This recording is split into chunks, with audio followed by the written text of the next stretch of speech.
Hello and welcome everyone, this is Prem Kumar from UK. अगर आप accounting, auditing, finance या किसी सिमिलर प्रोफेशन से ताल्लुक़ रखते हो और UAE specially Dubai, Abu Dhabi के अंदर सेटल होना चाह रहे हो तो ये वीडियो आपके लिए बहुत इंपॉर्टेंट वीडियो है।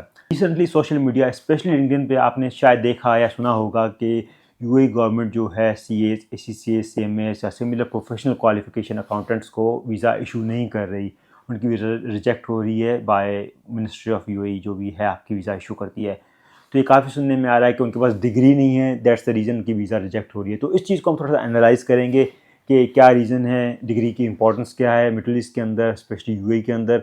पास्ट में लोग कैसे जाते हैं विदाउट डिग्री, क्योंकि इससे बहुत सारे लोग हैं, मैं पर्सनली भी जानता हूँ, जो बिना डिग्री के यूएई में गए हुए हैं।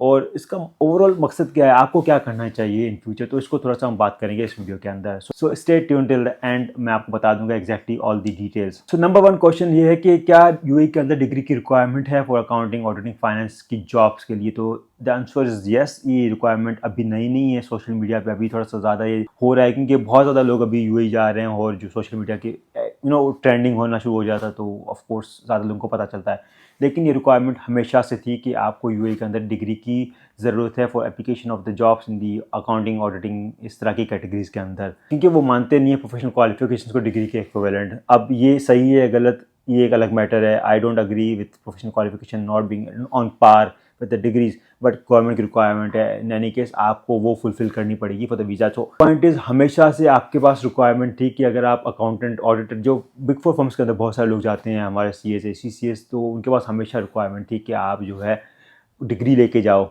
तो इसको नेविगेट कैसे किया जाता था पास्ट के अंदर, किसी किसी के पास डिग्री होती है, किसी के पास नहीं होती। और मैं इसको सेकंड जो हमारा पॉइंट है उससे लिंक करूँगा कि पहले कुछ लोग कैसे जाया करते थे दुबई के अंदर। जैसे मेरा अपना एक दोस्त है, तो वो एसीसीए क्वालिफाइड था, उसने अभी बिल्कुल एसीसीए किया था। फर्म के अंदर मेरा जूनियर था, 1 साल उसने अभी ये फर्म के अंदर काम किया वहाँ पे। उसके बाद वो यूएई चला गया, उसके पास बैचलर्स नहीं था, तो वो कैसे गया? तो उसका देखो जवाब ये था कि पास्ट में आप काम किसी के लिए भी करने जाओ, किसी भी कैटेगरी के अंदर, तो यहाँ पे जो क्लर्क वीज़ा थी यूएई के अंदर, आप उसकी बेस पे वीज़ा आपकी अप्लाई होती थी, आप उसकी बेस पे यूएई जाते थे, वहाँ पे आप ऑडिटर का काम कर रहे हो, डिस्पाइट आपकी वीज़ा कैटेगरी बीइंग डिफरेंट। तो वो रूट काफ़ी अवेलेबल था पहले कि आप क्लर्क की वीज़ा पे चले गए, वहाँ पे आप अपना जॉब कर रहे हो, उसमें कोई इशू नहीं हो रहा था पास्ट के अंदर, और बहुत सारे लोग इस तरह जा रहे थे। मुझे खुद को ऑफर था यूएई के अंदर, वो यही रूट था कि मैं एक क्लर्क वीज़ा पे जाऊँगा और वहाँ पे मैं ऑडिटिंग प्रोफेशन जो है वो कंटिन्यू करूँगा, उससे कोई इशू भी नहीं हो रहा था। एक नॉर्मल अकाउंटेंट या आप किसी भी वीज़ा पे चले जाओ, आप अपना करियर नेविगेट कर रहे थे। सो अब इशू क्या है, अब भी ये रूट तो अवेलेबल है, ठीक है, लेकिन मसला ये आ रहा है कि यूएई की जो मिनिस्ट्री है वो थोड़ी सी स्ट्रिक्ट हो रही है with respect to the job market, वहाँ पे क्या रूल्स हैं, तो वो हर चीज़ को थोड़ा सा मैनेज कर रहे हैं कि यार कितने लोग किस वीज़ा पे आ रहे हैं, क्या वो क्या काम कर रहे हैं, उस चीज़ को थोड़ा सा स्ट्रिक्टली देखा जा रहा है। तो अगर आप एक अकाउंटेंट हो, आप 5-6 साल का एक्सपीरियंस लेके आ रहे हो, basically from good company, from some good firm, आप एक चार्ट अकाउंटेंट दिखा रहे हो अपने आप को, किस चीज़ से दिखा रहे हो, तो it's very hard to prove कि आप एक क्लर्क की वीज़ा के लिए आ रहे हो। तो वहाँ पे ये इशू आ गया कि आपका जो एक्सपीरियंस दिख रहा है कि आप कुछ और करोगे, आपका जो जॉब लेटर जो है, आपकी एम्प्लॉयमेंट लेटर है, वो आपको दिखाएगा आपकी जॉब रिस्पॉन्सिबिलिटीज़ क्या हैं, एंड क्लर्क की वीज़ा पे अप्लाई करना now it has becoming hard. तो इसीलिए आपकी वीज़ा जो है ना रिजेक्ट हो रही है काफ़ी रिसेंटली, क्योंकि आप एक प्रोफेशनल अकाउंटेंट हो, एक एक्सपीरियंस अकाउंटेंट हो, यूएई के अंदर जॉब करने आ रहे हो, और आप जो है अपनी वीज़ा लगवा रहे हो क्लर्क के लिए, क्योंकि आपको अगर अपनी नॉर्मल वीज़ा लगवानी है अकाउंटेंट की तो आपको चाहिए बैचलर्स। तो ये इशू आ रहा है रिसेंटली। तो इस टॉपिक से रिलेटेड कुछ और सवाल आते हैं कि हमें किस तरह की बैचलर्स चाहिए होती है। जैसे मैं फॉर एग्जांपल पाकिस्तान की बात कर लूँ, यहाँ पे पहले 2 ईयर्स प्रोग्राम भी होता था, तो क्या वो चलेगा या नहीं? तो देखो, वही क्वालिफिकेशन चलेगी जो आप बाद में वेरीफाई करवा सको। जैसे आप पाकिस्तान में एचईसी है, तो वो आपको वो क्वालिफिकेशन करनी पड़ेगी जो आप एचईसी से बाद में वेरीफाई करा सको। और जितना मेरी अंडरस्टैंडिंग है, सिर्फ 4 साल का जो बैचलर्स का प्रोग्राम होता है वो ही चलता है, कोई डिप्लोमा नहीं चलेगी, कोई 2 ईयर प्रोग्राम नहीं चलेगा। आपको इन द एंड आपको जो डॉक्यूमेंट सबमिट करने पड़ते हैं फॉर वीज़ा, वो अटेस्ट करवाने पड़ते हैं फ्रॉम डिफरेंट प्लेसेस, जैसे मोफा हो गया या कुछ जगहों से आपको अटेस्ट करवाने पड़ते हैं। और तभी अटेस्ट होंगे जब वो एक लेजिटिमेट होगा, जब वो प्रॉपर प्रोग्राम से किया हुआ होगा, तो वो आपको चाहिए होगा। उसके अलावा और चीज़ें जो पूछी जाती हैं वो ये है कि फॉर एग्जांपल पाकिस्तान की अगर बात कर लेते हैं, इंडिया का आप देख लेना एग्जैक्टली क्या रिक्वायरमेंट्स हैं, बट पाकिस्तान के अंदर CS, ACCS, they are equal to masters of commerce, basically MCom के इक्विवेलेंस है। एचईसी जो है उन्होंने ये इक्विवेलेंस दी हुई है, तो क्या वो इक्विवेलेंस चल जाएगी फॉर वीज़ा पर्पस? तो answer is no. UAE government equivalence को नहीं मानती, वो चाहते हैं आपके पास प्रॉपर डिग्री हो, तो अगेन इक्विवेलेंस का कोई फ़ायदा नहीं है।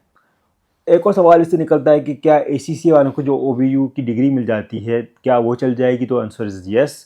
वो चल सकती है बिकॉज ओवीयू में आपको इक्विवेलेंस नहीं मिल रही, वहाँ पे आपको एग्जैक्टली एक डिग्री मिलेगी और वो आप यूज़ कर सकते हो। लेकिन उसके अंदर जो एडिशनल कॉम्प्लिकेशंस हैं क्योंकि वो आपको वेरीफाई करानी पड़ेगी फ्रॉम यूके के सॉलिसिटर्स इन्वॉल्व करना पड़ेगा, यहाँ की नोटरी पब्लिक इन्वॉल्व करना पड़ेगा, जहाँ पे डिफरेंट जगहों पे बेसिकली आपको वो वेरीफाई करवानी पड़ेगी। तो इसकी एडिशनल हैसल है, बट वो हो सकता है। तो ओवरऑल मैं कंक्लूड करूँ इस चीज़ को, तो देखो रिक्वायरमेंट हमेशा से थी कि आपको डिग्री चाहिए होगी वीज़ा के लिए, लेकिन इशू ये था पास के अंदर कि स्ट्रिक्ट कंट्रोल्स नहीं थे गवर्नमेंट के बेसिकली ऑन कि किस चीज़ पे वीज़ा पे आ रहे हैं लोग और क्या काम कर रहे हैं। इलेक्ट्रोड से ज़्यादा स्ट्रिक्ट हो रहे हैं, उस वजह से आपकी वीज़ा में इशू आ जाएंगे। तो लास्ट चीज़ के बारे में बात कर लेते हैं, then we will conclude the video कि अब आपको क्या करना चाहिए। देखो डिग्री की इंपॉर्टेंस है for some governments for visa purpose, specially visa के लिए बहुत रिक्वायरमेंट होती है। कुछ कंट्रीज़ के अंदर आपको डिफरेंट इमिग्रेशन चीज़ों के लिए भी डिग्री की ज़रूरत पड़ती है। तो इस वर्थ कि आप बैचलर्स प्रोग्राम भी कर लो साथ साथ। देखो मैंने नहीं किया, मैं यूके के अंदर हूँ, यूके में रिक्वायरमेंट नहीं है, बहुत सारे वेस्टर्न कंट्रीज़ के अंदर रिक्वायरमेंट नहीं है डिग्री की।